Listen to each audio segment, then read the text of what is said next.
My name is Andrea Schachter, and I'm the Vice President of Program for the League of Women Voters of Fremont-Newark and Union City. And I want to thank the Niles Discovery Church for making this really wonderful space available to us over a number of years now. The theme for our speaker series this year has been defending our democracy. Over this year, we've explored a wide range of topics and heard from speakers, all related to the critical need to fight for our country's democracy.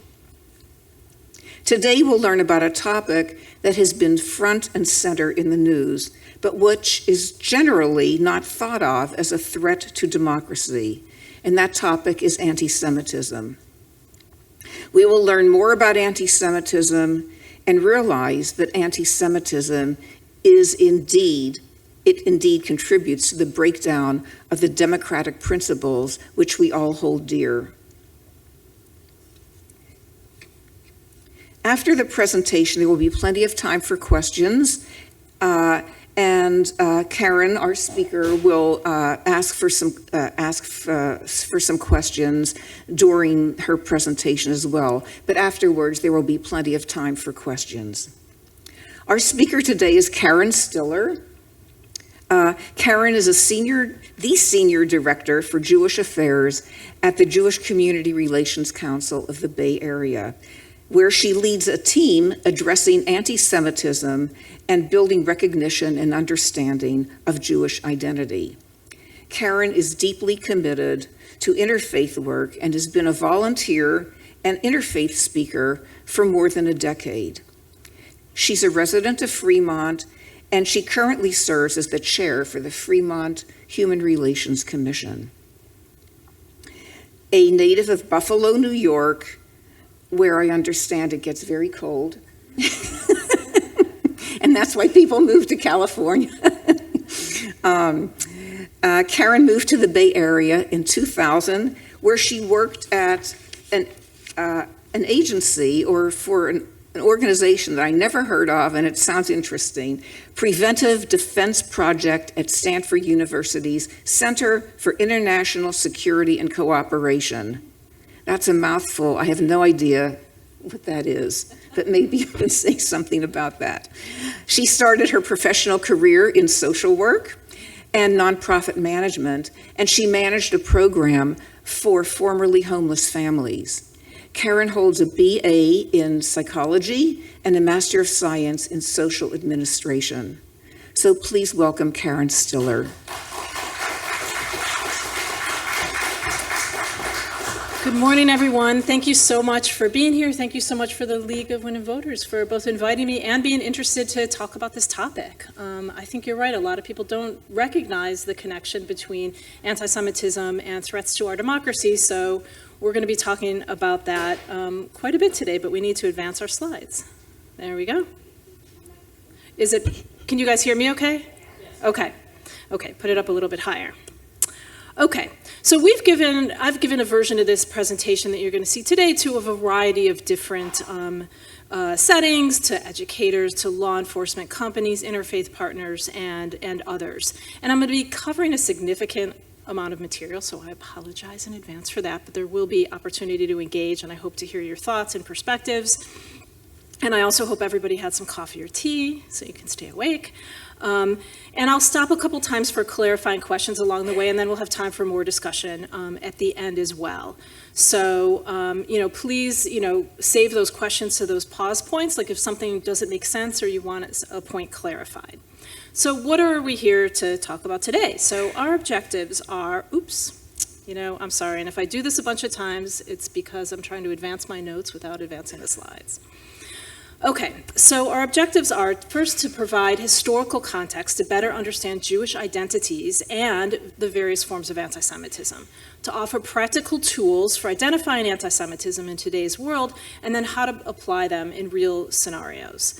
Understanding how democracy and anti-Semitism are inextricably linked and how anti-Semitism undermines our nation's democracy, to build greater understanding and support for the Jewish community, both here in Fremont and beyond, and then finally to really encourage civil discourse on a difficult topic.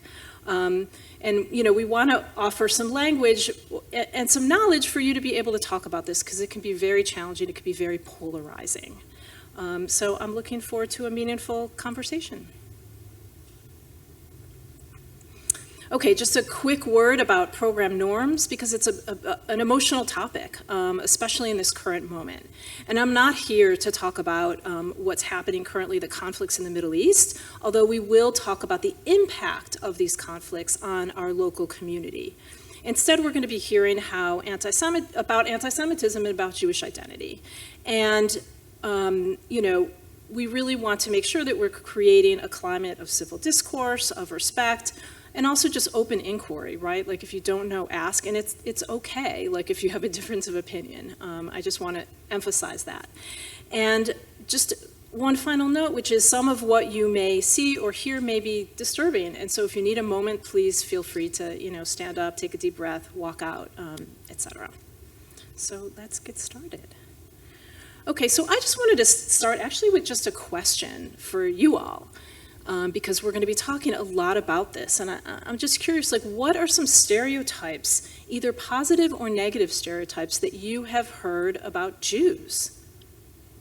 Does anybody want to, I know it's a little hard to be the first one to raise your hand, but please shout it out. Go ahead. Good students. Greedy. What else? Run Hollywood. What's that? Good with money. Yep. Any others? Good in business. Own all the media. There were Nobel Prize winners who were Jewish than any other religion. Okay, also, if you want a good lawyer, get a Jewish lawyer, right? Like, there's an abundance of stereotypes. And a lot of times we laugh about them, right? Like, sometimes they're funny, but we're going to talk a little bit about how that has created, these stereotypes has really created a climate that allows anti-Semitism to thrive. Okay, so our theory of change at JCRC is behind much of the anti-Semitism that we see today is a lack of understanding about who Jews are, about Jewish identity. And so that's where we always start. We want to set the table for a discussion around anti-Semitism by talking about the people that it actually impacts. So, who are Jews? So, starting at the beginning, Jews are an ethno-religious group, which is defined as a grouping of people that are unified by a common religious and ethnic background. Judaism is the faith of the Jewish people, and it centers on living a moral and ethical life.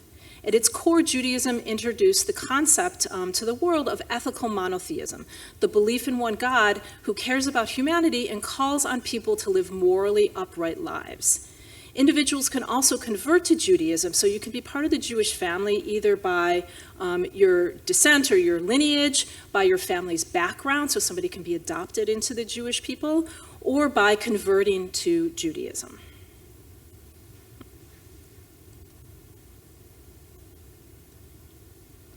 So this is a map of world ethnic groups, of Jewish ethnic groups. Why does the map look like this? Why are there so many different Jewish groups across the world?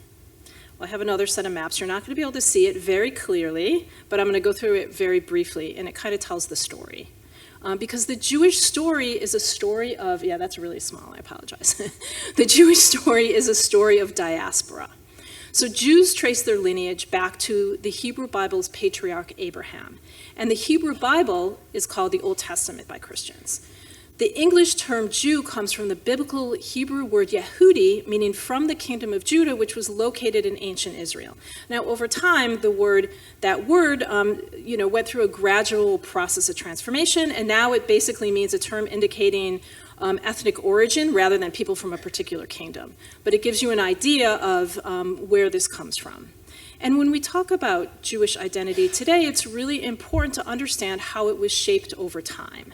In the first map you see here, 3 of the early exiles of Jews from the land of Israel. So, when the Jewish people kind of came about, there were a few major exiles, and the key turning point really came with the third one. That was in 70 CE, when the Romans destroyed the Second Temple in Jerusalem, which was like the center of Jewish life and worship. and there was a major diaspora. In the years that follow, many Jews were killed, enslaved, forced to leave the land, and this began a long period of dispersion known as the Jewish diaspora. You hear that from Jews a lot. Jews spread across the Middle East, North Africa, Europe, and eventually around the world. And over the centuries, Jewish local cultures, while maintaining shared traditions and connections to their origins. So Jews developed very different ways of expressing their Judaism, but they were still all tied together as Jews. It was a religion. As a religion, it was also very much shaped during this time. It went through a big transformation. So if you look at the way Judaism was practiced in the Bible, you would not recognize the way it today. That is not how it's practiced. We don't have a temple. We're not like sacrificing goats at the temple, that kind of thing. It's a temple in Jerusalem, like one major center. And so it looks very different. It was this period called Rabbinic Judaism. Literally for centuries, like rabbis debated and discussed and reformulated Judaism, and much of how we practice it today comes from this period of time. So let me just show you the brief. These are a couple maps of other exiles. So that's the first exiles, but the next one is showing flights of Jews around Europe. So there was a period of time, and we're going to talk about this in a moment when we talk about the history of anti-Semitism, where Jews were, multiple times kind of dispersed throughout Europe from different diasporas, different periods of time. Then you have, this map shows Jewish emigration from Germany. So before the Holocaust, before World War II, there was a massive immigration. You see all the different places that Jews went, like South America, very heavy numbers went to South America and elsewhere. And then finally, you see Jews being dispersed from the Middle East and North Africa, because there was also a dispersion after the creation of Israel, where Jews from those areas left. Most of them ended up in Israel, but not all. They went to other parts of the world. Okay, so let's talk a minute about Jewish identity. We've talked about Jews, about Judaism as a religion. Jewish identity is complex, and it really doesn't fit well into a box. Jews are often seen as a monolithic, white, and privileged minority, but Jews are actually racially, ethnically, socially, politically, and economically diverse. And of course, there are Jews that come to Judaism by choice, and interfaith families, and that really adds to the diversity of our community. In addition to European Jews called Ashkenazi like myself, there are Black Jews, Asian Jews, Mizrahi Jews, originally from the Middle East and North Africa, Ethiopian Jews, Mexican Jews. Many Jews have intersectional identities, and approximately 12 to 15% of Jews in this country are people of color. There are approximately 15.6 million Jews in the world, which is about 0.2% of the global population. So we're a tiny minority, and I'll just add that is still below our pre-Holocaust numbers. So we actually haven't caught up yet from the Holocaust. Over half of the world's Jews live in Israel, where Mizrahi Jews, so those Jews from the Middle East and North Africa, make up over 50% of the Jewish population. And each one of these Jewish ethnic subgroups have distinct cultures, traditions, way of praying, dress, food, that all reflect the part of the world that they come from or that they currently live in. But despite all of this diversity, Jews across the world are united by what we call a sense of peoplehood, Jewish peoplehood, or our identity. And a lot of this comes from our history as a dispersed people. We were scattered across the world while simultaneously bonding together to survive these periods of oppression. And I'll just note that, this is one reason why centering white Jews as representative of Jews as a whole across the world is not only inaccurate, but it really erases the complexity and diversity of the global Jewish peoplehood. So, who are Jewish Americans today? So we have roughly 7.5 million Jews. It's about 2.5% of the US population. A new study came out from an organization called Jemena, Jews Indigenous to the Middle East and North Africa, that found across the nation approximately 10% are Sephardi or Mizrahi, so they're from the Middle East and North Africa. 12 to 15% identify as people of color. So let me just note that those two numbers are not interchangeable, because what this Jemena study also found that is a lot of Sephardi and Mizrahi Jews don't actually identify or wouldn't call themselves people of color or Jews of color. It's a very, like, identity can be very complex, so they're kind of in this in-between space that they occupy. Now, here in the Bay Area, there's approximately, and there's no great numbers, but approximately 350,000 Jews, 4% of the Bay Area population, so slightly above the national average. And there's significant, like, small populations of both Israeli Americans, particularly in Silicon Valley, who came for the high tech, as well as Jews from the former Soviet Union. There's pretty large groups there. And then another survey was done by an organization called the Jews of Color Initiative, and they found that here in the Bay Area, 1/4 of Jewish families have a person of color in them. And when it gets to younger families, so families that are like below 40, that number goes up even higher to like the mid to high 30s. So the community is really even further diversifying. So what are some significant factors shaping Jewish identity? Let me give you a statistic that often surprises a lot of people. So according to a local survey that we did at JCRC Bay Area of Bay Area Jewish identity, 32% of respondents identified, who identified as Jewish, so they have a Jewish identity, said that they either practice a different religion, so not Judaism, or no religion at all, but they still have a Jewish identity. So how is this? How can this be? Well, one of the reasons is that religion is only one aspect of Jewish identity. We asked, like, what is important to your Jewish identity in our survey, and this is what it found. And this was, we were expecting this, but even the degree to which this showed was surprising to us. So I don't know how well you can see it, but at the top it said, what are significant factors that have shaped your Jewish identity? The blue is the dark blue is extremely significant over to the purple, which is not significant at all. And family heritage came out on top. That's one of the most significant ones. The Holocaust, that one really surprised us. So kind of this sense of shared trauma, shared experience, I think, that's what it alludes to. Jewish values and ethics, culture and celebration. Where does religion and spirituality fall? Literally at the very bottom. Which is fascinating. And it's, if you look at demographics, there are religious Jews, but in general, Jews are not particularly religious, and it's not a huge piece, but they have this incredibly strong identity otherwise. In fact, we also asked the question, is being Jewish important to you? And 86% said yes, across lines. It's very important. So so Jews have an identity beyond religion, and it's really important to keep that in mind as we start talking about anti-Semitism, and you'll see why in a second. So does anybody have any clarifying questions, like things that didn't make sense? You wanted to know a tiny bit more about what I just covered? Just wanted to make sure before we go on. When you say people of color, everybody has a color, so what are you referring to specifically? I mean, generally people who are non-white. Right. Yeah. Yeah, exactly. It's, like as they say, race is a social construct. All of this is, nothing is, these terms have a lot of different meanings. So that's why, when they looked at the statistics and asked Mizrahi Jews, some of whom have brown skin, right? Don't have white skin, but they don't necessarily identify as a person of color. Identity is very complex, and it's very personal for people. Okay, any other, over there, please? Yeah.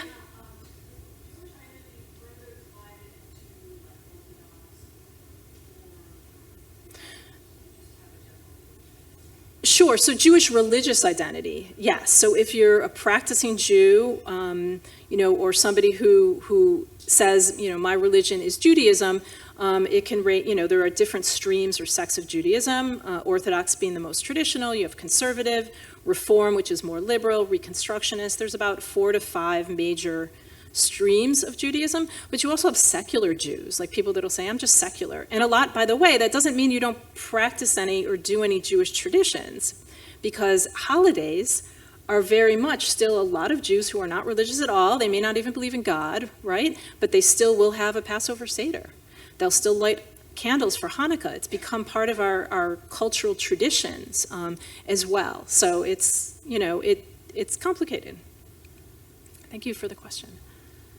Okay, so let's turn now to maybe a less positive topic, which is anti-Semitism. We're going to talk a little bit about anti-Semitism, what it is, what it has looked like throughout history and its impact on Jews, and then we're going to talk about it today. And then I have a few tools for you to help identify anti-Semitism, because as you'll see, it's not always easy to identify. So what is it? There are many different ways to define anti-Semitism, especially in the Jewish community. On the left, I asked ChatGPT, can you just give me a definition, a visual definition, you know, like a dictionary definition of what anti-Semitism is? And I thought that's as good as any, right? So hostility toward or discrimination against Jewish people as a religious, ethnic, or racial group.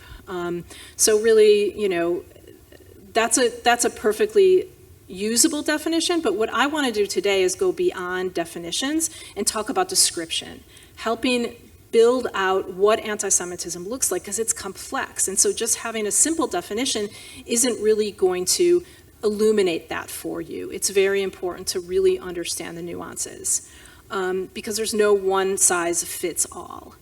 So it's a couple things that are important to note. First, that anti-Semitism has varied over time. Historically and in modern times, societal ills, so things that people don't like, have been blamed on Jews. And what it looks like manifests what's happening at the time historically. However, it often contains the same myths, tropes, and conspiracy theories, and conspiracy theories are very important, especially when we start talking about democracy, and we're going to explore a lot of that in a few moments. But regardless of how it's defined, regardless of all that, obviously we need to be able to recognize it, so that's what we're really focusing on. So what's the scope of the problem? Why are we even talking about this today? So as a reminder, you know, I'm focusing on anti-Semitism today, but it fits into a long-time pattern of targeting marginalized communities. Anti-Black, anti-LGBTQ crimes continue to be some of the most frequent crimes in this country, hate crimes in this country. And it's important to note that, like, anti-Semitism, first of all, we're going to talk about this, it's not a recent phenomenon, but it's also not just been in the last couple of years. Actually, about 10 years ago, there started to be an increase. And as you see the numbers on the screen, the left, that's from the Anti-Defamation League. They track anti-Semitic incidents. And you see it starts to slowly climb. There was a bit of a jump around 17, 18. And then in 2023, it skyrocketed, and it continues to stay high, slightly edge growing the path. I don't think the numbers are out for 2025 yet, but it has dramatically increased, and the level has remained high. So, you know, people often ask, do we think, you know, it's going to go back down again? And I honestly think for a while this is going to be the new normal, unfortunately, which is why so many of us are really alarmed. So in our survey of Bay Area Jewish identity, we also asked about anti-Semitism, and we found that 42% of folks in our survey, Bay Area Jews, so it was a professional survey, we surveyed hundreds of Jews with a Jewish identity in the Bay Area, 42% directly witnessed or experienced anti-Semitism in that survey. And I think that it was in the last 3 years. So that's a pretty high number, and much higher than it has been in previous years. The 893% increase that you see indicated there is another indicator of just how bad the problem is. Students in our colleges and universities are impacted. 81% of Jewish students said that they have either witnessed or experienced anti-Semitism during their college time, and a high degree, there's a lot of incidents happening in our K-12 schools as well. So the types of anti-Semitism we're talking about, you know, ranging from things like swastikas being etched on a school desk, or vandalism with anti-Jewish and hateful graffiti. Like my daughter goes to San Jose State University. I think there's been now 6 incidents of somebody putting literal death threats against the Jewish community at San Jose State on the bathroom walls in different academic buildings. Threats, bullying, you know, unfortunately ranging to physical violence. And last year we saw 3 people die as a result of anti-Semitism, anti-Semitic hate crimes.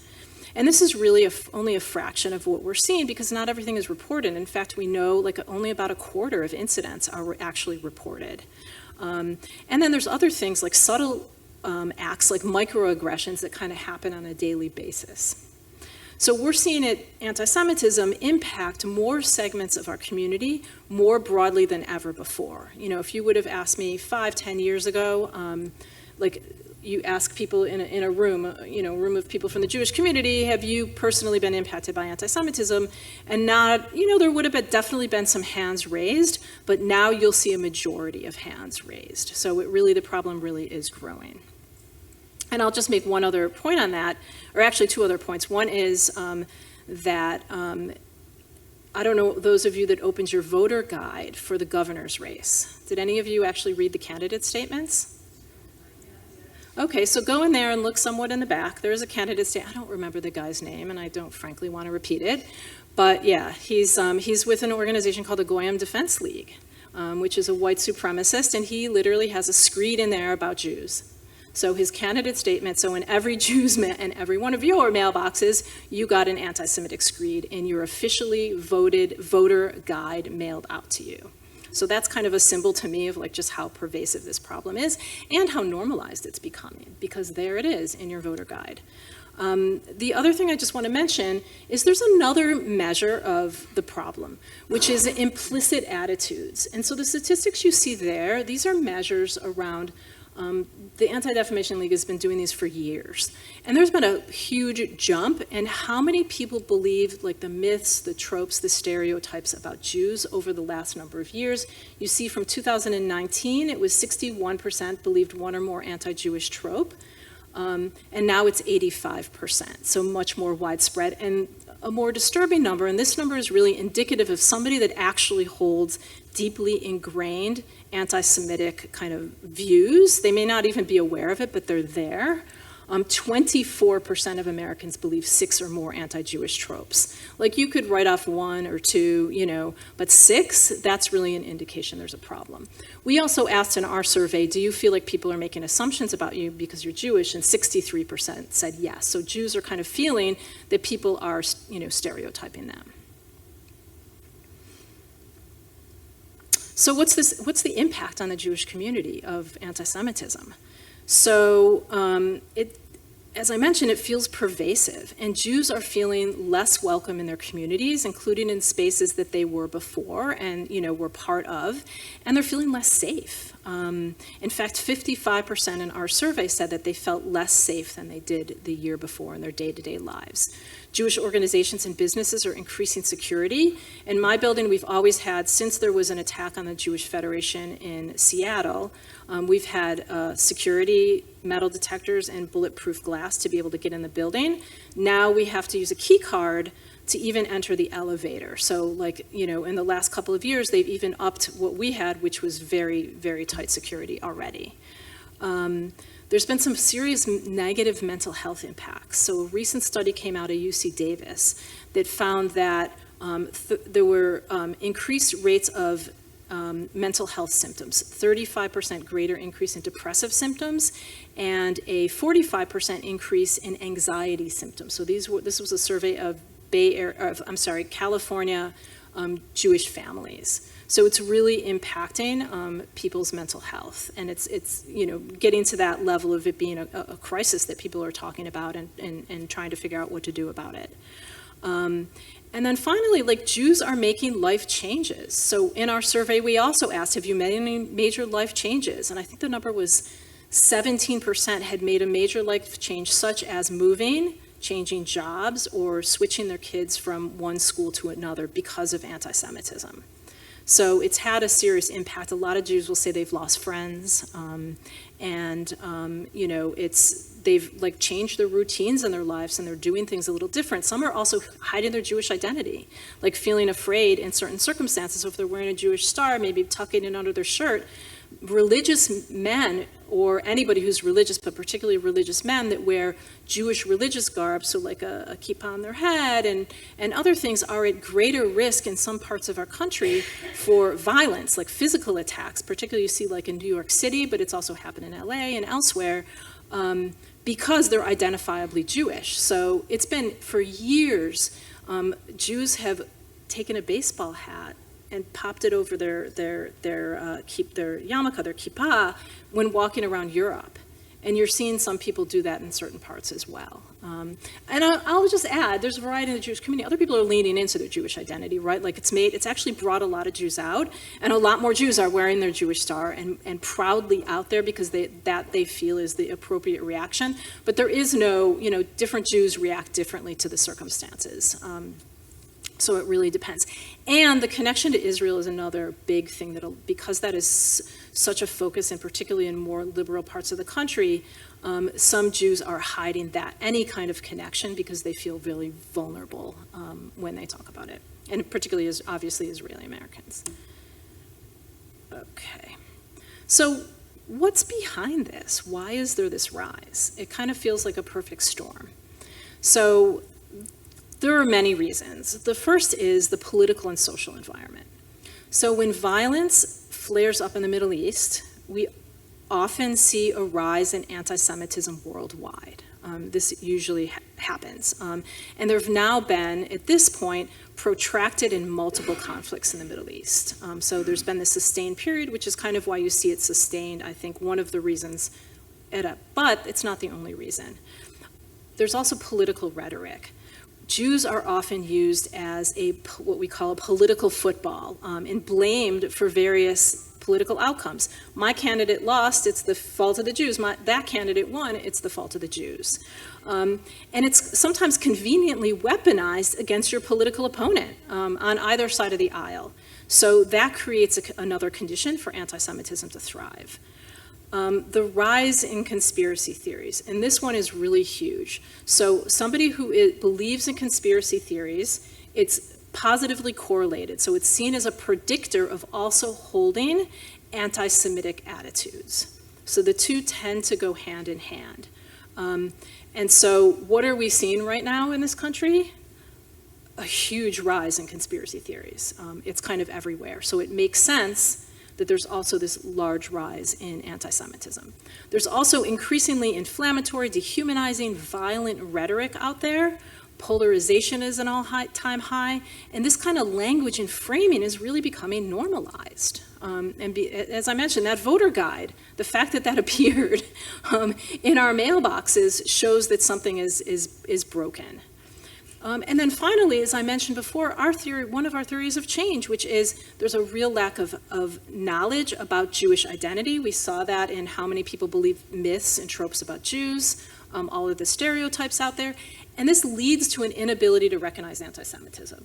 So most of us don't think, we hold these views. Just like any form of bigotry, understanding your own implicit bias can be very difficult and very painful, I might add.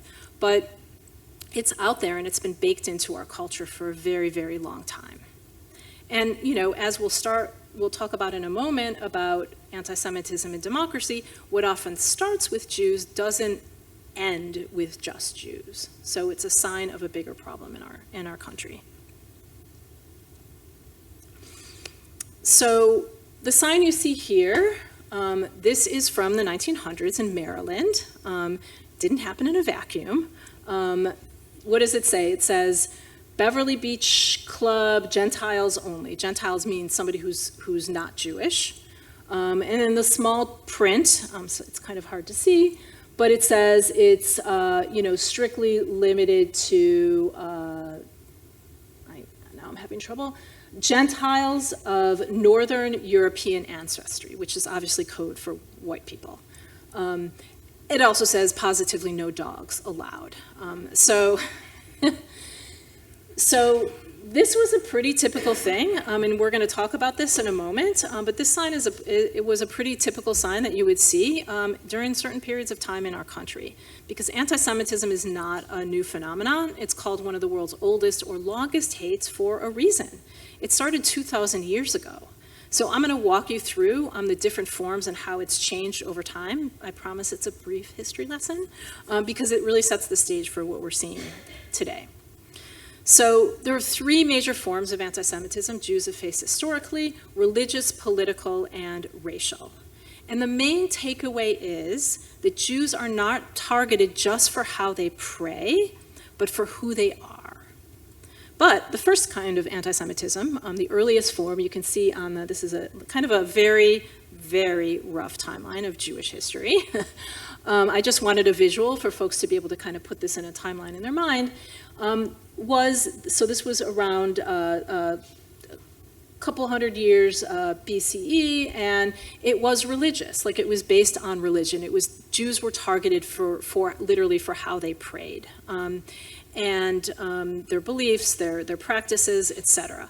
And it grew with the arrival of Christianity. When Jews were wrongfully accused of killing Jesus, they became associated with the devil, and they were seen as a threat.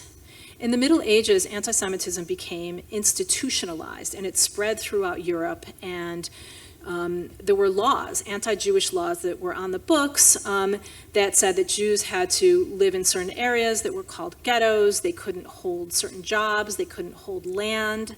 And these restrictions, particularly on occupations, led to Jews becoming involved and really overrepresented in the professions of money lending and tax collection. So this is where somebody had mentioned it when I asked in the beginning, what's a stereotype about Jews? Jews are good with money, Jews are greedy, right? That came from this period of time. So from the Middle Ages, because of Jews being overrepresented in those things, Jews were also blamed for all the ills of society. So anything that went wrong, plagues, et cetera, et cetera. We also saw the rise of the blood libel. So this was a claim that Jews murder Christian children and use their blood in religious rituals like baking the unleavened bread that Jews eat during Passover. And this libel spread throughout Europe, throughout North Africa, and Jews paid a very heavy price for this libel. Now, the second form of anti-Semitism was political, and this started after the French Revolution. So in 1789, the French Revolution brought tremendous changes. In all those anti-Jewish laws, there was a liberation of the Jewish community. And so these restrictions were lifted, and Jews were able to assimilate into larger society. And this was political anti-Semitism because really religious bigotry fell out of fashion. So the bigotry switched over to political, and it was based on economic, social, and political factors. The new Jews, so Jews emigrated from Eastern Europe to Western Europe, wanted to take advantage of these newfound freedoms, and they became resented. And so eventually, a lot of the restrictions actually returned in things like housing and occupations, et cetera, et cetera. The Jews were seen as unwanted, they were seen as disloyal citizens, and really resented.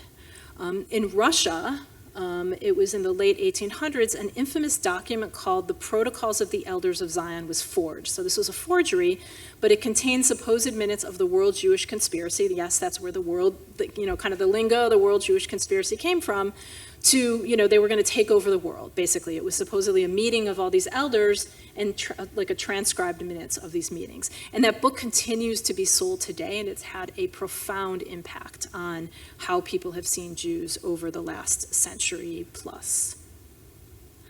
Now, the third form of anti-Semitism is racial. And in the late 1800s, this form of anti-Semitism kind of emerged, and it was based on the pseudosciences of eugenics and social Darwinism. So these classified people based on their physical traits into different races, and they said it was hierarchical in nature. So some races were higher, some races were lower. Jews were seen as inferior. And this is really, really critical.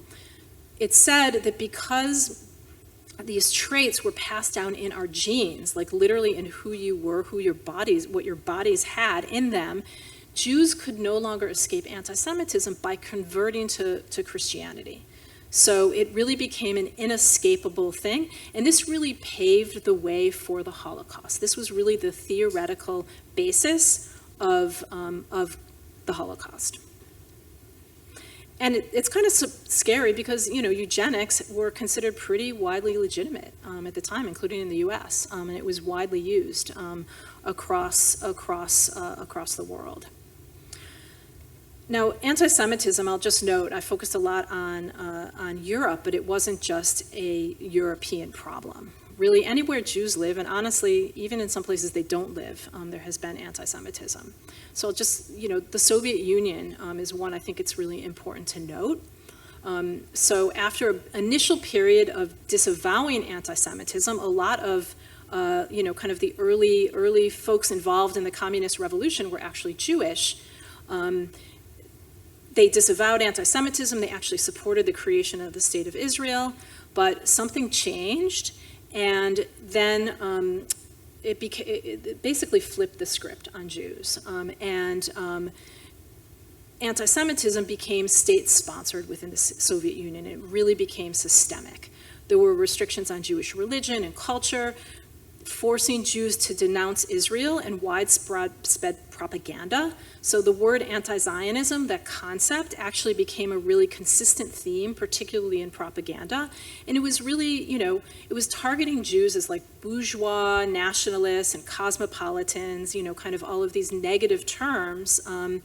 And you really using this as a way to persecute the Jewish community, And then, as you saw in the slide right before this, the U.S. wasn't immune either. In fact, through probably the mid-20th century, there were, like systemic anti-Semitic laws on the books, historical exclusions, things like housing covenants had rules, often, targeting Jews, restricting where they could live, quotas on how many Jews could attend certain universities. Our elite universities were particularly guilty of that. Exclusion from workplaces. They couldn't, why did Jews form so many of their own law firms and hospitals and everything else? Because there were restrictions on where they could get hired. And then, of course, general bigotry, discrimination, and then widespread stereotypes were really pervasive in the media. And then just a final note that the Middle East, conditions in general, I lost my mouse for some reason, were generally better, but there were still issues Jews had in the Middle East. So, facing restrictions, special taxes, periodic violence and exclusions, etc. So let's talk about some modern examples. What do these things that I just talked about historically look like in the modern day? So the first this is religious anti-Semitism, so Jews being denigrated for how they pray. On your left, you see this is from the manifesto of the Poway shooter from 2019. So in Poway, California, went into a synagogue, was a shooter. He wrote, "You are not forgotten, Simon of Trent. The horror that you and countless children have endured at the hands of the Jews will never be forgiven." So this was like this child was killed. It was blamed on the Jews. This cult formed around this called the Simon of Trent. And it's still, that thinking, that religious thinking is still alive today and being seen in the manifesto of the shooter. There's also questions, and I've never received this question myself, but I have colleagues that even 10 years ago got the question, where are your horns? Right? So does anybody have an idea where that comes from? I don't know where it comes from, but somebody asked my mother that this woman was just staring at my mother and neighbor, and my mother said, "What are you staring at?" And she said, "Well, you don't have horns." So, there you go. Mm-hmm. Yeah, Jews were associated with the devil. Go across Europe and you're going to see some pretty famous works of art portraying Jews as devils. Like, it has been embedded and ingrained. And it's one of those things that can often be subconscious. And it may not be, people may not have an anti-Semitic intent, but this is what has been, has been absorbed in our culture. Also framing Jews as dirty, greedy, inherently evil. The phrase poisoning the well. Anybody know where that comes from? I didn't until a couple years ago. So it came from Jews being blamed for the bubonic well. Instead of, it being a disease, it was actually said Jews poisoned the wells and caused the bubonic plague. So most people using that word have no idea what it meant, but you think there's a lot of words in our vocabulary, right? Not just about Jews, but about other marginalized groups that have kind of nefarious beginnings. Throwing pennies at Jews. Jews are so cheap, they'll pick up a penny. Or accusing Jews of being bloodthirsty. That's kind of hearkening back to the blood libel. So modern example of political anti-Semitism. Chants like Jews will not replace us. We're going to talk a lot about that in a moment when we talk about democracy. Framing Jews or Zionists, so sometimes people use code words when they really mean Jews. They say something else that sounds more polite, as puppet masters. That image you see up there, that's one of my favorite cartoons to illustrate that. It's a little hard to see, but at the top there's a giant hand that says Rothschild. So that's a famous Jewish family, old Jewish family. Soros, George Soros, who's a funder of many left-wing philanthropy causes. So he's a really well-known philanthropist. And who is he controlling? 2 US generals, right? So that's kind of that whole conspiratorial thread of the Jews even controlling, our US military. And then there's also things like denying or distorting the Holocaust and other parts of Jewish history. Racial anti-Semitism. This picture always is a little disturbing to me. A couple decades ago, a white supremacist drew a picture of something called the Happy Merchant. And it's now really a widespread meme on the internet. So the image that you see there, there's not one that's actually the Happy Merchant there, but every one of those is based on a different version of the Happy Merchant. And it shows a Jew with specific physical characteristics. They're bent over, huge hook nose, beady eyes, and then they throw in a little other types of anti-Semitism, the greedy hands, the conniving smile, it portrays. So you could see Jews portrayed in this different way, who's really in control, the enemy Jews, so that's a little bit of your political anti-Semitism there. But it shows different, you may see this portrait as a frog, as any kind of different thing, but it's the stereotypical. Also, there's no coincidence, in my mind anyways, that caricatures, think about in our popular film and TV and elsewhere, of greedy, nasty people look kind of similar to this classical sort of stereotypical portrait. It's really part of our cultural legacy that has been really hard to shake. And it may not be intentional, but it's a deeply unconscious association of a particular look as being bad, right? So think about the example I always think about is Harry Potter, which is Gringotts, right? Who is in the Gringotts Bank? Goblins, right? What do the goblins look like? Exactly. So again, it may have been an unconscious thing, but that's how we portray people, and that's how implicit and unconscious bias really works. So one question I often get asked is, where does anti-Semitism fit in the broader picture of bigotry, and is it a form of racism? So we know that different forms of bigotry are all connected through shared psychological roots, systemic reinforcement, and a really polarized worldview. And in particular, anti-Semitism and racism intersect in several ways, but they're also different. So first, the similarities are that Jews, as we discussed earlier, have been racialized and stereotyped and experience discrimination based on that.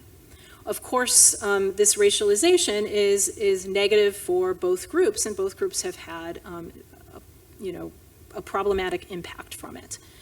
The second is that anti-Semitism is an organizing principle for white nationalism. So white nationalist groups blame Jews for things that they don't like or threaten their worldview that whites are superior to other races. So they need to explain things like, why have we had a black president? Why do women have rights in this country?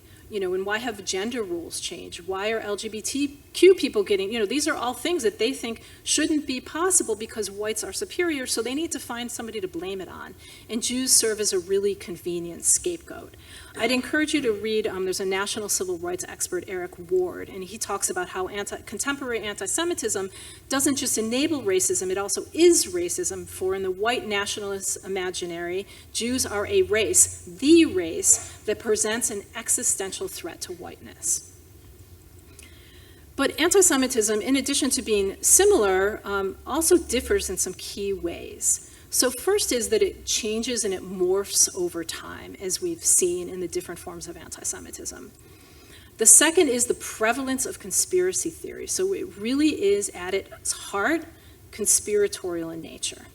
The third is a concept we call punching up. And that relates to this kind of conspiratorial nature because, you know, if Jews are this secret society of oppressors, so, you know, Jews are up here, they're all, you know, conniving with each other to take over the world, if you speak out or you hate this group, it's not bad. You're punching up. You're like speaking truth to power. So it's actually a good thing. Much of racism is punching down, but anti-Semitism is also punching up. But anti-Semitism is also punching down because it's also contradictory, which is something that can be very baffling. So Jews can be both raging capitalists, greedy capitalists, and communists, right? Jews can be both brilliant and smart and also bungling fools. I think of, if you watch Big Bang Theory, Howard Wolowitz? Is that how you say his name? Anyways, so what is he? He's literally a rocket scientist that goes to the International Space Station, but he also, like in his personal life, is a complete fool, and he's constantly the butt of jokes. And so that's like a typical thing that dynamic that you will see in anti-Semitism. So as we talk about, and we bridge in, I'm going to stop in a moment, some tools to be able to recognize anti-Semitism, I have just a couple contextual points for how anti-Semitism is experienced by Jews today. So the first is that there's no one experience. Different Jews have different experiences, so our community is diverse. And our experiences with anti-Semitism are going to be diverse. So a Jew of color, for example, is going to experience anti-Semitism layered on top of the racism that they face as a person of color. I mentioned before, religious Jews are at a much higher risk for violence because they're identifiably Jewish out there in the community. Oops, sorry. The second point is that anti-Semitism is found across the political spectrum. It's in its most toxic forms, obviously, on the political extremes. And historically, the most violent forms of anti-Semitism have come from the far right white nationalists. You know, for them, even light-skinned Ashkenazi Jews like myself are never white. So we've never really fully been accepted, and they blame Jews for everything they don't like in this country. But we really experience anti-Semitism from people across the country, across the spectrum, and it often looks very similar. There's this theory called the horseshoe theory, which says, you know, there's the political spectrum continuum, but when it comes to anti-Semitism, it bends at the ends because the far extremes sound very similar. They'll use the same words, they'll use the same language. It can be very, very similar. The next is that Jewish identity isn't equal to the Israeli-Palestinian conflict. Just as we saw during the COVID pandemic, when members of our AAPI community were blamed for COVID, Jewish Americans have had the Israeli-Palestinian conflict placed on their shoulders, something thousands of miles away. We're being asked to denounce Israel simply because we're Jewish. And we're told that we have to leave our authentic identity at the door if we want to be accepted. The next one is that impact is as important as intent. So it's really important to listen to what your Jewish friends and neighbors are saying. You may not think that what somebody said or did was anti-Semitic, but it may feel differently to a Jewish person. And I think this is true across any form of bigotry, right? You have to listen and understand what the impact was and how it came across. So I always just, one of the things I do in a conversation is ask somebody, like, what did you mean when you said that? Because a lot of times somebody will say something and the meaning that it comes across to me will be very, very different. So understanding impact and intent. The next is intergenerational trauma. And this is when the effects of traumatic events are passed down through generations, and Jews have had many generations of this. It's important to understand that context because for even Jews who haven't personally experienced anti-Semitism, they most likely have family stories of it. It gets passed down in our family history. It gets passed down in the way we parent, in our humor, our culture, many, many things. And in fact, there's studies coming out showing that there's literally some trauma genes, right? It's literally in DNA, that this is getting passed down. There's a lot more research starting to come out around that topic. And it could be totally unconscious, but it impacts the way that we view and perceive events. And so it's just really important, there could be an example where a Jew will see something and it'll bring back this memory of, hearing a family story about, being scared and having to run for your life, somebody's grandparents or something like that. And also just keep in mind that for Jews, being assimilated in a society has never guaranteed our safety. So for many Jews, there's this sense that things could just be the rug could be pulled out from under you really at any time. So that also impacts the way that you sort of perceive events. And then finally, just a word about bigotry against Israelis. So this is, of course, a form of anti-Semitism, but this is actually people being discriminated against because of their national origin. So an Israeli American here applies for a job and doesn't get a call because of their name, because somebody doesn't want to hire somebody with an Israeli name. And so we're hearing that more and more. We also see Israelis even getting kicked out of taxis when somebody's speaking Hebrew or attacked. So it's important to be aware that it's that the conflict has sort of morphed into this discriminatory behavior in some cases. So, democracy, this is what we are leading to. Why have Jews been so committed to the United States and to the health of our democracy? It's because history has taught us that Jews and all marginalized communities are safest and inclusive, pluralistic democracies where the safety and rights of all communities are protected. So when there's a threat to our democracy, other threats increase. And anti-Semitism is often called the canary in the coal mine. What starts with Jews doesn't usually end with Jews. And an increase in anti-Semitism in a democracy directly speaks to the health of that democracy. I've been asked the question, which comes first, like the unraveling of democracy causing more anti-Semitism or anti-Semitism causing the unraveling of our democracy? And I would say it's both, right? It's kind of like a feedback loop almost. So let me explain that. So first is that the belief in conspiracy theories are among the biggest drivers of political violence and anti-democratic extremism. And as we mentioned earlier, belief in conspiracy theories is one of the best predictors of anti-Semitic attitudes. So they're very closely linked. Those supporting political violence are more likely to believe in anti-Semitic conspiracy theories. It really is all linked. So a study by the Anti-Defamation League and the University of Chicago found that highly anti-Semitic Americans were significantly more likely to support political violence and other forms of anti-democratic extremism. So there's been some real studies about this. And anti-Semitism is used to sow distrust in democracy and our democratic institutions. It says that our democratic institutions can't be trusted because there's this secret society of Jews that are manipulating them and controlling them. So that is where a direct link comes in, and it really sows the seeds of distrust. And it's also used to pit communities against each other and amplify polarization. It makes it okay to scapegoat people. Discrimination becomes okay. It amplifies fear. I don't want to say something because I'm afraid that I'm going to be the next target. And when anti-Semitism is ignored, it creates conditions for other forms of hate to thrive and for discriminatory and dehumanizing policies to become law. So this leads to the slow erosion of our rights and democratic norms. So for example, when certain immigrants are dehumanized as invading our country and Jews are blamed for the invasion, that's called the Great Replacement Theory, it leads to harmful immigration policy rhetoric, and then eventually harmful immigration policies. So it's no coincidence that the erosion of democratic norms accelerated around the same time that anti-Semitism started to rise. And a key moment in that was in Charlottesville in 2016, if you recall, when white nationalists marched through the streets chanting, "Jews will not replace us," that Great Replacement Theory. Jews are trying to replace white people in this country with immigrants of color. That's why they're so pro-immigration. And let's look at what followed after that.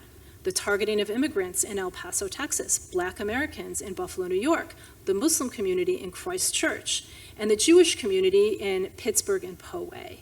All those followed Charlottesville, and they were all based on the Great Replacement Theory. And everybody got a preview at Charlottesville, and it's since become more normalized. And conspiracy theories about Jews inspire other conspiracy theories such as illegal immigrants stole the 2020 elections. We heard that refrain, we hear that refrain constantly, right? It was a driving theory behind the January 6th insurrection, the belief that there was widespread voter fraud and undocumented immigrants were illegally voting in mass numbers, saying the elections were compromising, there were compromised electors, they were, swaying the outcomes, et cetera, et cetera. Now what do we have? We have the SAFE Act, which would require national IDs to vote, and we have a tax on the Voting Rights Act. So you see where a lot of these links are between anti-Semitism and the health to our democracy. And hate is really interconnected, and it makes it impossible to fight one without fighting the other. So let me pause. That was a ton of talking, so let me pause for a moment and see, how are we doing on time, by the way? Let's see, 11:05, okay. Does anybody have any clarifications, questions, please?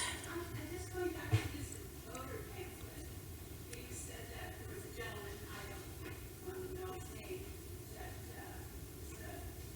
really spoke against the Jewish people. I can't remember the name you called him.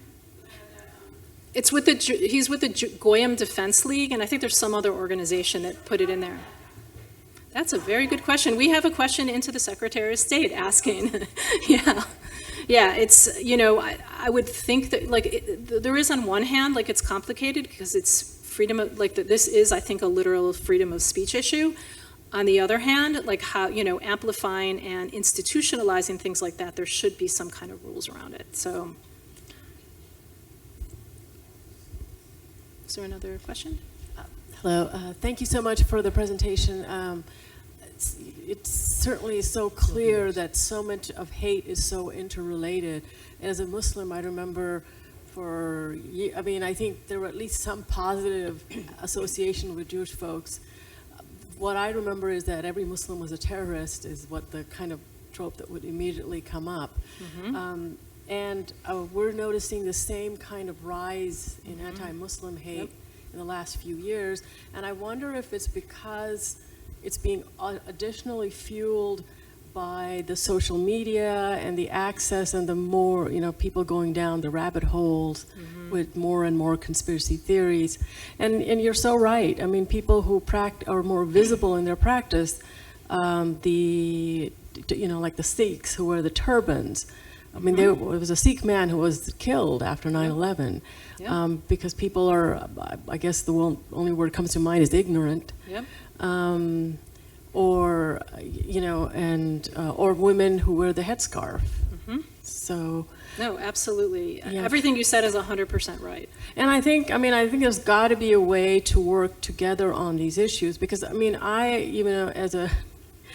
I am concerned, actually, again, part might be going back to what IPAC does, for example, to say, and what's happening with the students, many of them whom protested properly. In other words, there were people who did, who were violent or whatever, but the majority were protested, as was our freedom of speech.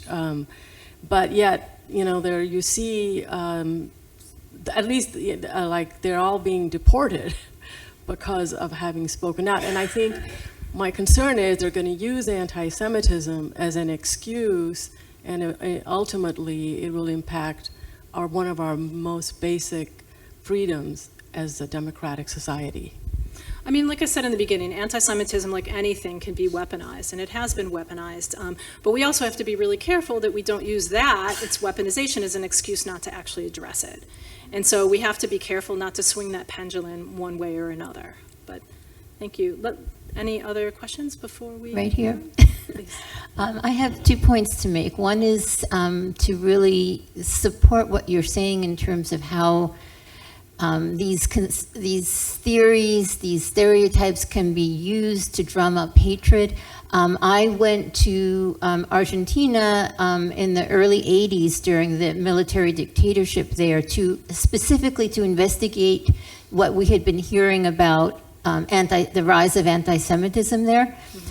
And I found things like on the street corner where they were selling newspapers, they were selling Los Protocolos de los Sabios de Sion. de Sion, the Protocols of the Elders of Zion, Yep. right? That was on the street corner with the newspapers and stuff. And indeed, of the over 30,000 people who were disappeared, in other words, kidnapped and tortured and done away with somewheres, about 11% of those people were Jewish, even though Jews were less than 1% of the population. So there really was a drive to focus in on them and blame them for everything. And I went home and organized, campaigns and did what I could. But at the same time, I want to caution, the very scary statistics about the rise in anti-Semitism. At one point, you were quoting the ADL, and I have to say, when I hear about the ADL statistics, I have a bit of caution rise in me, because I know that they do use the IRA definition, the International Holocaust Remembrance definition of anti-Semitism, and about, I think it's 7 out of 11 of their examples of what anti-Semitism has to do with linking Jews and criticism of Israel. And I want to caution everybody about that. So we're going to actually talk about all of that in a moment. Okay. So let's pause that conversation, because Okay. that's actually part of the next part of the Perfect, part thank of the you. presentation. A lot of Nazis went to Argentina too, so. Yeah. Great. Okay, so let's move on to the framework, and we'll have, we can, I'll stick around after if people have more questions and want to engage more too. So to be able to do something about anti-Semitism, we have to recognize it, and sometimes it's easy, but sometimes it's not. It's not always intuitive. And so I'm going to give you a few tools to be able to recognize it. So the first one is, and we've been talking a lot about this, are some of the common myths and tropes about Jews. So to quickly go through them: power and control, it's one of the biggest myths. Jews are all powerful, they have outsized power over the societies that they live in, control the media, banks, etc. Wealth and greed, Jews are all wealthy, part of how they get to be wealthy is by being greedy. The blood libel, we mentioned this a couple times already. A lot of times that's expressed today as Jews being bloodthirsty, rejoicing in the death of others, being inhumanely ruthless, being willing to commit mass murder, kind of all of these negative traits. Dishonesty and disloyalty, that says that Jews can't be trusted. They're more loyal to other Jews or to Israel than the country that they live in. The blood libel, deicide, of course, the claim that Jews are killing Jesus. And then finally, the Holocaust denial. And so that's either, denying the Holocaust happened outright, or minimizing the Holocaust. It wasn't really 6 million, or saying, the Jews caused it themselves. We hear that as well. But we're also seeing other parts of Jewish history being like that kind of mechanism happening with other parts of Jewish history, such as saying Ashkenazi Jews like myself are not the real Jews. Or that there's no Jewish connection to the land of Israel, denying that completely outright. Many different parts of Jewish history are kind of being rewritten. And then, of course, as we've mentioned many times, conspiracy theories, which often take these myths and tropes and they wrap them into a contemporary narrative to tell their stories. So here's our framework for recognizing anti-Semitism or understanding anti-Semitism. As I mentioned, sometimes we have kind of 3 broad categories. And as I mentioned, sometimes it's easy to identify, right? Like sometimes it's kind of in your face. So if you're going to see, a blatant myth or trope, so something that is just really out there that is not true. Nazi symbols and imagery. Obviously, if somebody is a Nazi and they're promoting Nazi ideology, that's pretty clearly anti-Semitic. Excluding somebody, saying you can't join our club or you can't come and work in this job because you're Jewish, denying the Holocaust outright, using slurs, negative stereotypes, all those things. Like these things are not subtle, right? Most people could recognize them.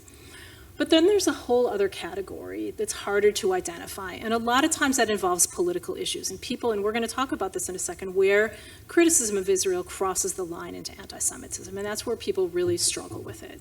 And people have different perspectives. And that's a whole category in itself. Often that form of anti-Semitism will use the myths and tropes and conspiracy theory, so look for those. They could be a little hidden, and one of the ways they sometimes get hidden is with dog whistles, so those code words. I say one thing, but I really mean another. I don't want to say Jew, so I'll say Zionist. I don't want to, say Jew, so I'll say globalist. Or I don't want to talk about Jews, I'll say the Rothschilds, right? So there's a lot of coded language out there.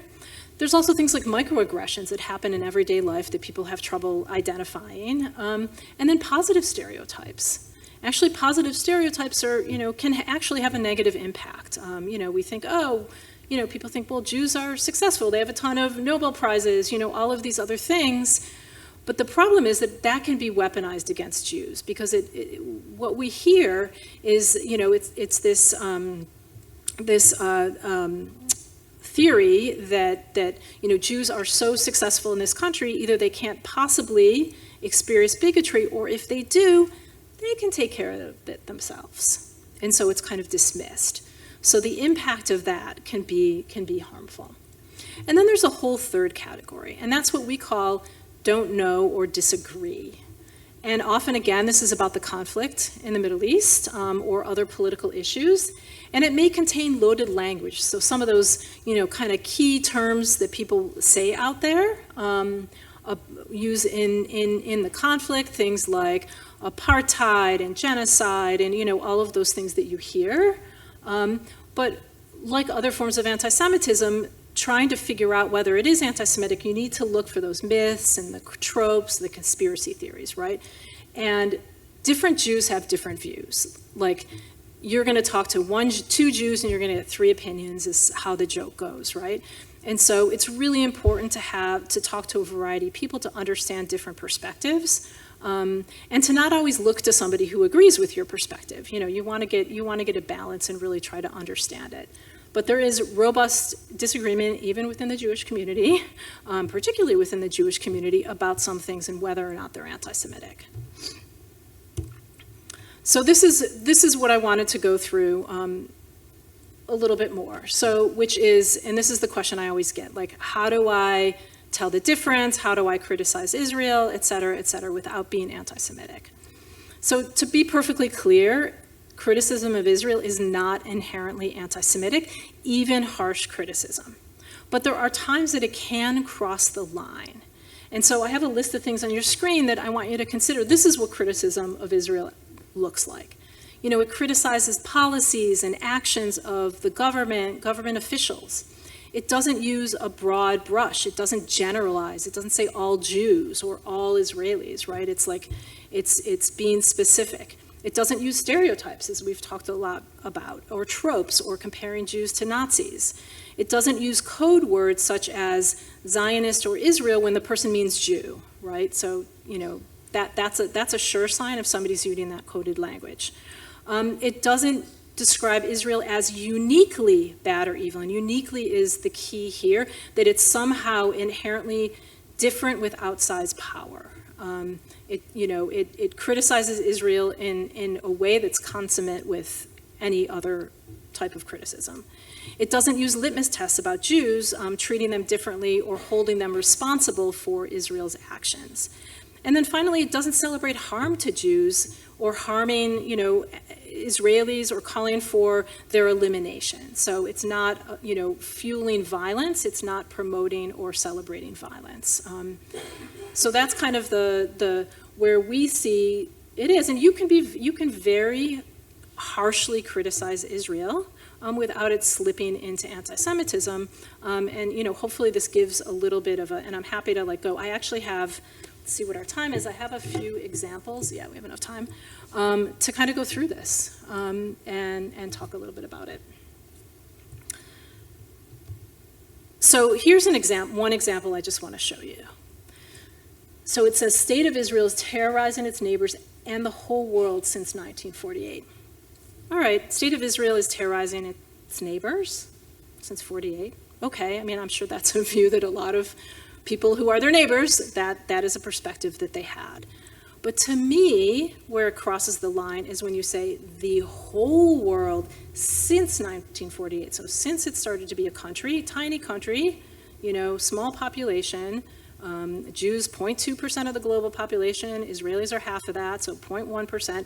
The whole world. To me, that's leaning into that myth and trope about outsized power and control.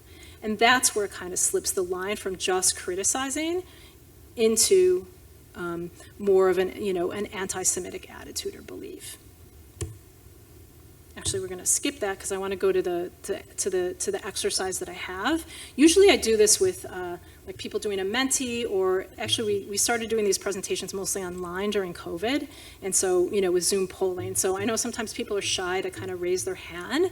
So we'll see how comfortable you feel. But this is a game, not a game, but an exercise called anti-Semitic or not. I have 3 images.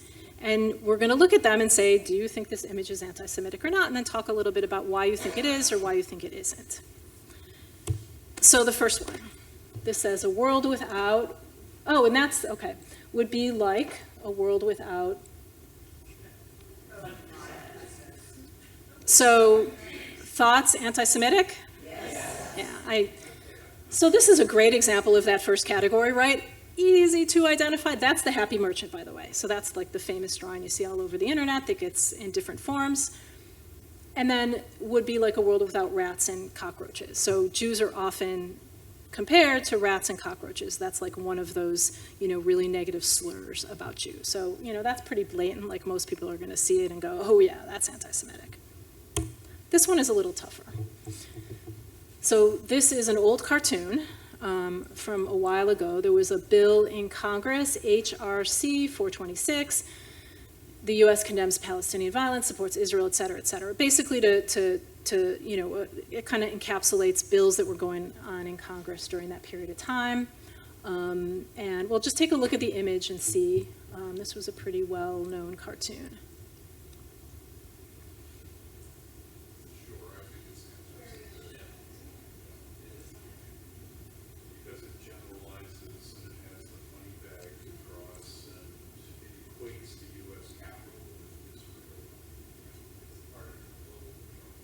Does anybody have any other different perspective, or please?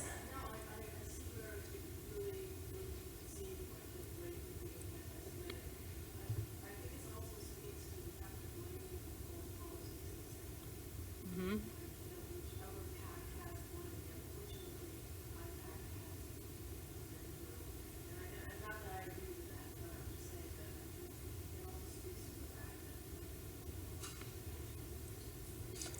Yeah, so you bring up a good point. So money and politics, is it legitimate to, legitimate to criticize money and politics? Absolutely, including groups that are advocating on a particular cause, either pro-Israel or anti-Israel, whatever. It's legitimate. But, I think as some people pointed out, there are some things in this particular image that kind of then make it kind of cross the line that if those things weren't there and they found a different way to express it, it may come across a little bit differently. There was a hand in the back. I saw 2 other hands.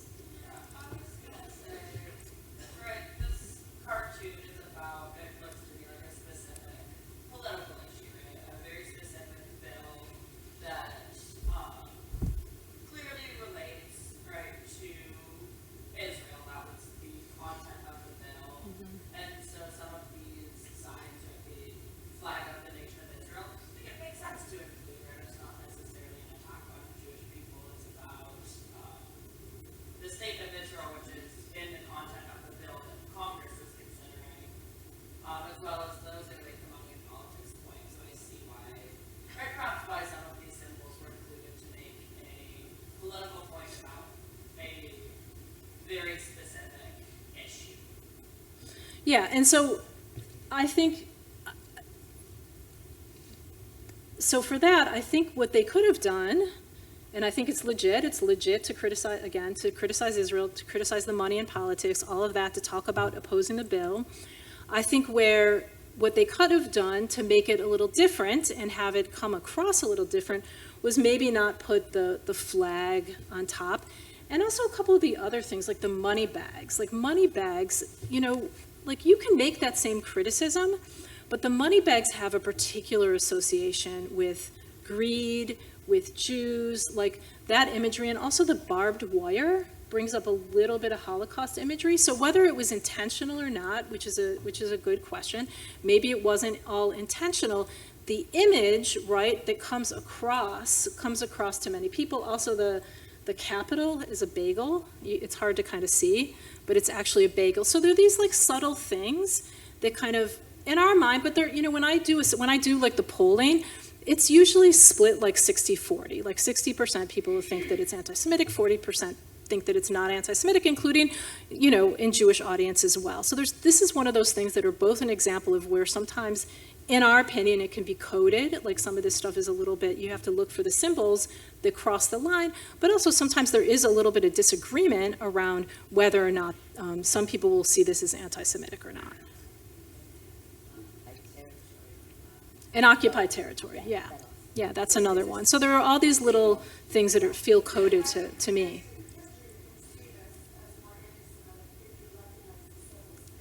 Right. And then when you see the amount of things, shows like this, that are going into newspapers and online, versus cats that actually spend a lot more money on our government than this one. You don't see the cartoons out there from Qatar and other places that way outspend this cat. So why is that? Thank you. Okay, so let's go on. Thank you, everybody, for, you know, this is how this can be difficult.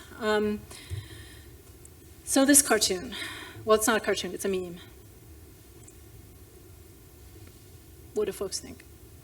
So it's a well-known meme out there. This is fine, ignore the fire. On the other side, you see Netanyahu's government, annexation, Gaza, settler attacks, etc.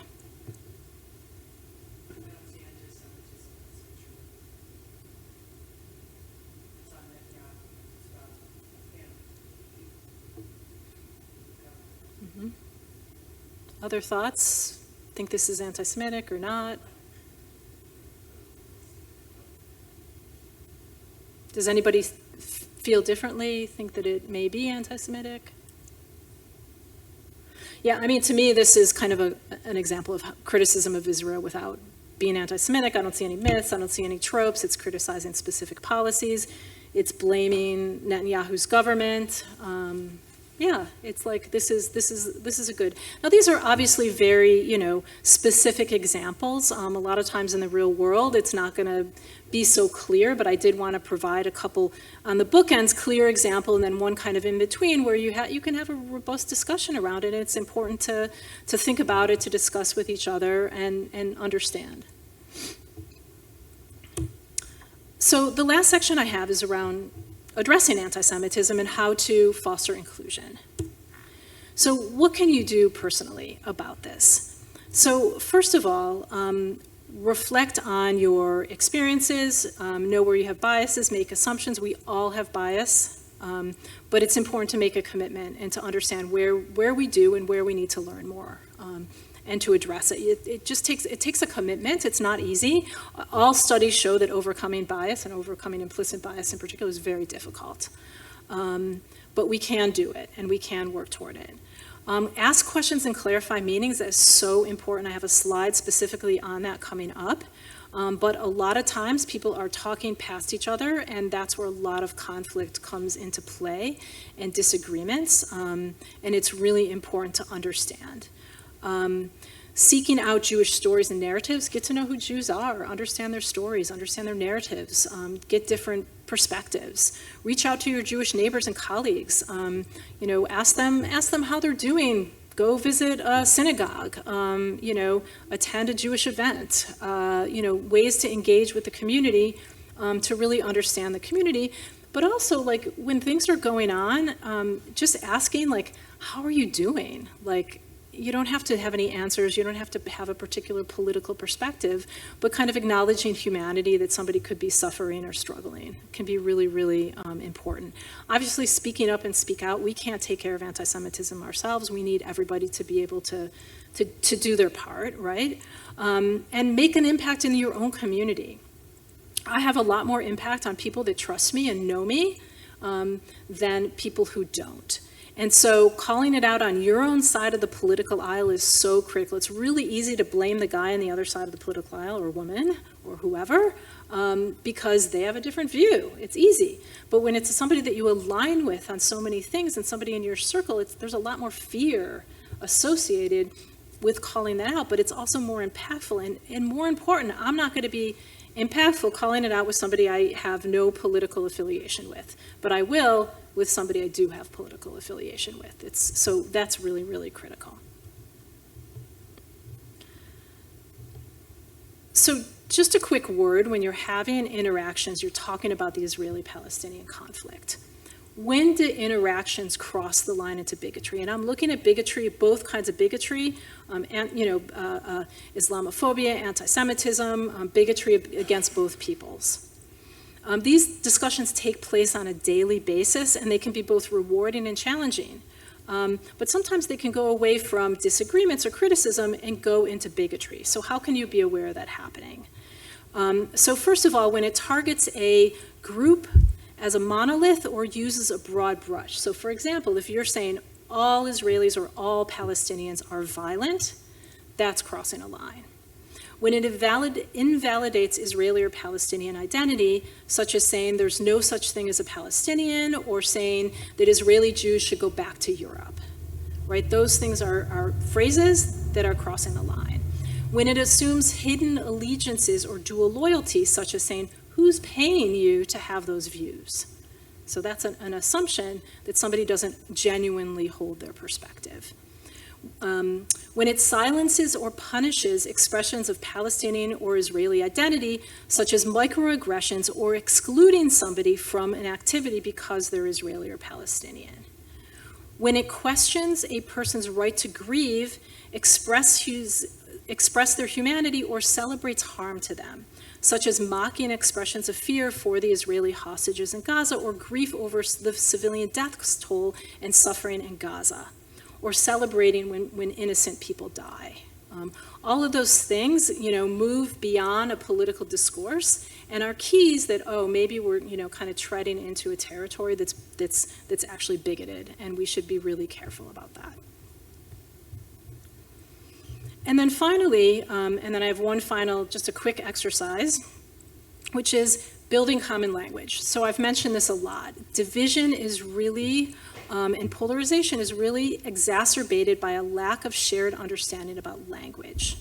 And this lack of common language leads to us talking past each other and misunderstanding. I've observed, when we get down to the roots of our values and perspectives, we often have more in common than we differ. But because we're throwing out slogans and words and things that we don't even agree on what they mean, we never get to that shared values conversation, and we really think that we're so completely different. So a few quick tips. One is to assume good intentions. So assume that somebody is coming to you with wanting to discuss something honestly. They're not trying to be bigoted. Ask for clarification about language. So important, especially when it's a particular word that has different definitions. We're going to do one in a second. It has emotional or buzzwords, all of that. Can you tell me a little bit more what you mean? Get on the same page, because you can't have a real discussion if you mean two completely different things. You want to go into the discussion to shed light on a topic, give your perspective, not shed heat, not generate controversy, get angry. You want to try to work toward a productive conversation. And so we're going to do, this is our last slide, which is, this is a word that has a lot of emotional punch. And I save it for the last because I want to, kind of build up to this conversation, which is the word Zionism. And this is one of the most widely used and misused words, I think, out there when you're discussing the Israeli-Palestinian conflict. It didn't used to be the case. It's really been the case primarily the last several years, but it's been building for a while. And different people mean very different things when they say this word.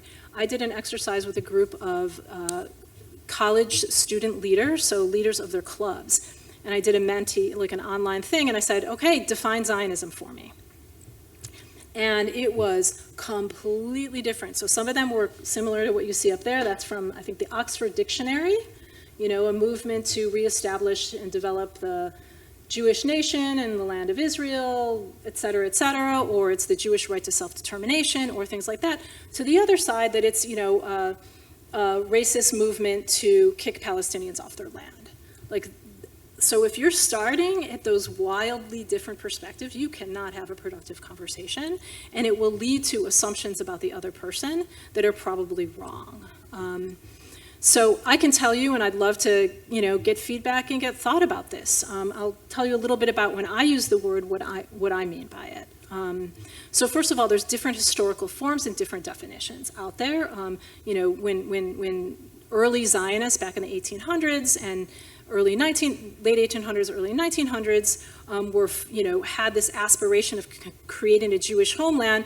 Some were socialists, some were trying to, develop a cultural state, others were religious. There were different aspects of what they meant, but the common goal was to establish this Jewish homeland. Today, for most, when you ask most Jews, not all Jews, what does it mean? A lot of them will say things like it's the idea of Jewish national self-determination, or it's the right of Israel to exist, is a Jewish and democratic state, et cetera, et cetera. Others will, like I did in that student poll, others will have different definitions, and that's because we're ascribing our own personal values onto that particular word. But most studies, like we did in our survey, and there's been national studies, when you say, do you support Israel's right to exist as a Jewish and democratic state, about 89% of Jews here in the Bay Area across the country, the vast majority, will say yes. However, that doesn't mean they support the state, right? It doesn't mean that they support the policies and the actions of the government. In fact, we asked the question, are you, generally in line, or I can't remember the exact wording, but it was like a quarter of Jews supported the policies toward Palestinians, and this was a few years ago. So vastly different number. I care about the state, I think it should exist, but I don't support what it's doing. That's a very common perspective among Jews. And, the Zionism for most Jews doesn't equal support for the policy. So most Jews will separate those particular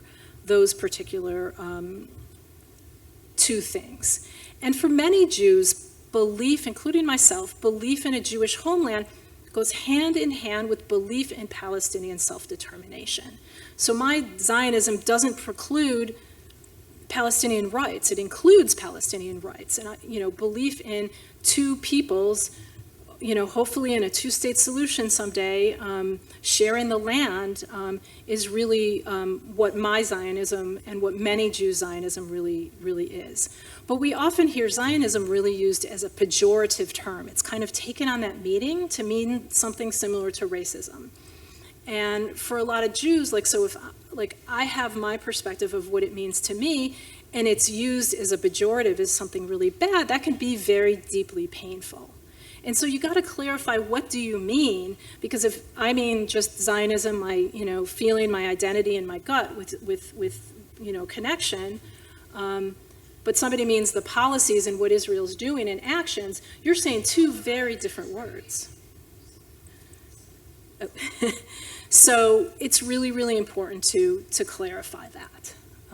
Does that make sense?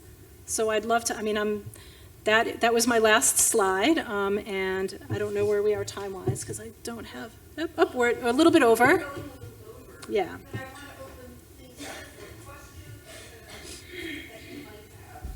And also here is, if you have your phone with you, we'd love to get your feedback. It's just a quick survey on the program. So if you're able to, that would be Any questions that people might have? Oh, I've got your comment about the commonality between the attacks on democracy and the use of anti-Semitism in the organizations that you're active with. Do you see any effect of the recent investigation and indictment of the Southern Poverty Law Center and its work on terrorist organizations, on what might, how that could affect I your honestly work. don't even want to weigh in on that one because I am reading information on both, like to figure out what's like a political attack, what's not a political attack. It's very difficult. But, the Southern Poverty Law Center has long been a trusted resource for studying extremism. And so I honestly don't know enough about it to really make an educated comment, so I don't want to say something stupid. So, yeah. Are there questions? We've come then to the end of our program, and I want to thank Karen so much for enlightening us.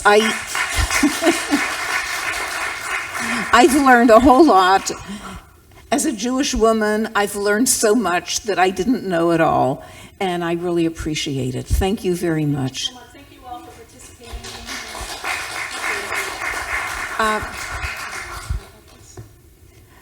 Yeah, in just a minute.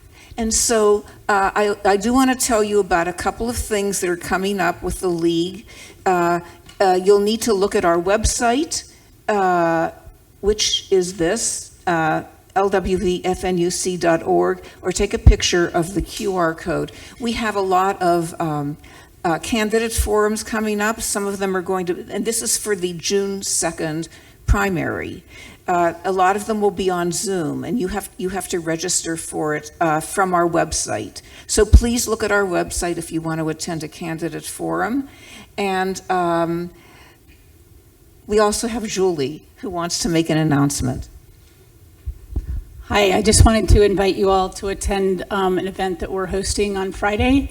It's a PBS Great Performances replay of the Broadway show Suffs, which is about women's suffrage. We're showing it up at Ohlone. It starts at 7 o'clock with a free dinner, courtesy of the political club up there. And then at 8 o'clock, we're showing the Broadway show. And we're going to have lots of little activities beforehand and during intermission. We have a couple of these flyers that you can take a picture of that have the barcodes that you can register. Okay, thank you. Thank you, Julie. And yes. I just want to make a comment as an audience member. I am a teacher, and I have seen different lesson plans out there from teachers at different places, that it would be wonderful if people asked the different school districts locally to have this presentation done for teachers and all teachers, so that they have this background, so that when they see different things, they can actually understand what's going on and what they're presenting to all of their students as well, so that they can stop tropes if they see it happening, and they can also comment in a factual way. And this background information is so important because there is so much stuff out there on the internet that teachers and students are seeing and supplying and going out there.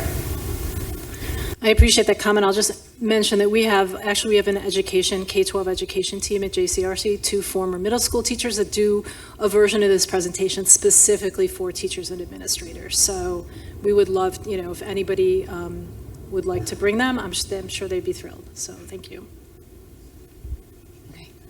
The next program that we have is coming up. The next public program, which will be right here, is going to be on August 1st. And we're going to have somebody, one of these retired immigration judges, speaking to us from his perspective. And if anybody watches the... Oh, did I say... Oh, fired immigration judge. Thank you. My husband's always correcting me. Okay. So if anybody watches the PBS NewsHour, this man was interviewed on the PBS NewsHour on Thursday night. He's going to be right here speaking about his experience as an immigration judge and the kinds of cases that he saw and adjudicated. So August 1st, you want to put that on your calendar. Yes, Saida.